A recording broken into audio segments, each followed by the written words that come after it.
So when you're going to make your application, there is a technique, right? Absolutely. Because the idea is coverage. Absolutely. And the more coverage, the better it's going to be. Mm-hmm. But I've got the problem that Will, I've got coverage in here and coverage from the outside. Mm-hmm. And I was just thinking about that as we were talking earlier. On a good rainy day, you could go up under a tree and nothing comes down. Mm-hmm. Because it's protected from those outside leaves. Absolutely. So if that would hold true here, then I got to get it up in here. So what's the technique that you would use to get full coverage? So what I'll generally do when I'm doing any kind of foliar spray is I come in and I'll actually treat the opposite side of the canopy first from the inside. So what I'll do is I'll actually spray from here, and I'll spray everything that I can see, you know, and even coming up in here like this, as long as you're spraying away from the direction that you're moving, you're going to minimize the amount of drip that you get on you. Okay. So, and then I'll just come up through here and I'll spray, and I'll continue to spray until I've sprayed the entire inner canopy.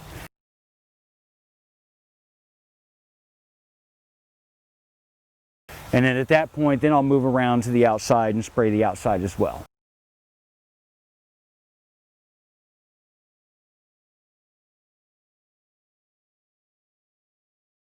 You got to take your time and focus on the areas that you're to make sure you get full coverage. Absolutely. One trick that I use is I just look for the wetness of the leaves. You know, if the leaves look wet, they've gotten the product on them, and you can move on.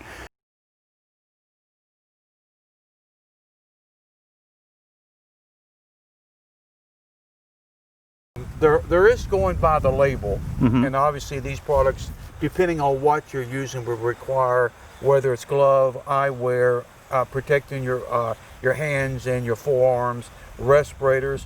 But so you typically will put on most of the gear, no matter what the label says. Oh, absolutely. I always wear my goggles, my respirator, my gloves, sleeves down. Depending on how large the tree is, I'll even wear a head protection, just something that if I do get dripped on, it drips on that, and I can remove that and keep it, you know, stowed away to where it's not going to be coming in contact with my skin.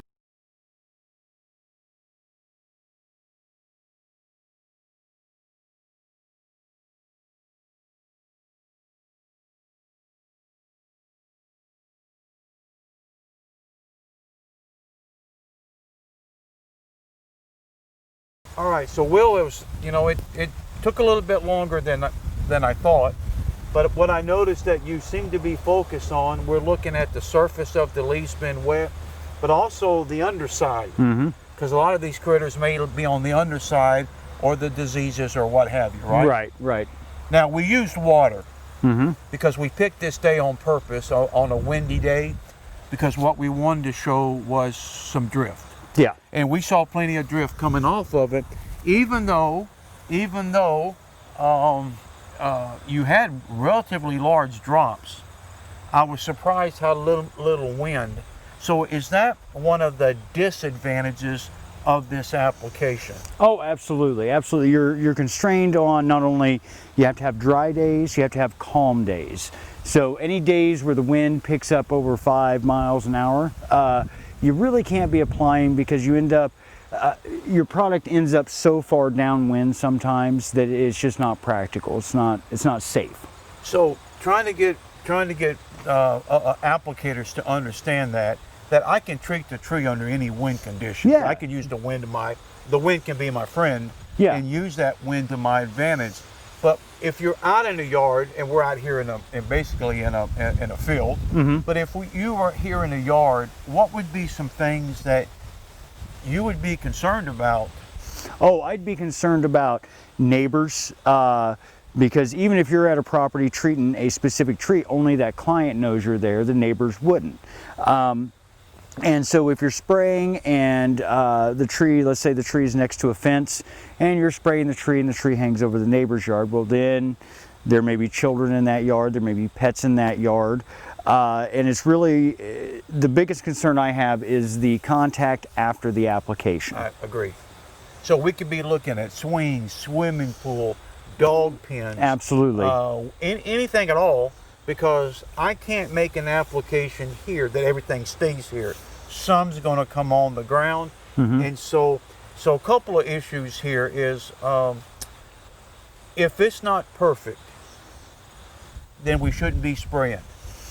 That's absolutely, technically speaking, yes, that's exactly the way it should be. There's only so many obstacles that an applicator can overcome. You can overcome a slight breeze. You can overcome some. Look at the was it birch trees behind us? Yeah, the birch trees behind us have flipped over, so that's a good steady breeze. We're probably at 10 to 12 miles an hour right now. So this would be a horrible day to be spraying.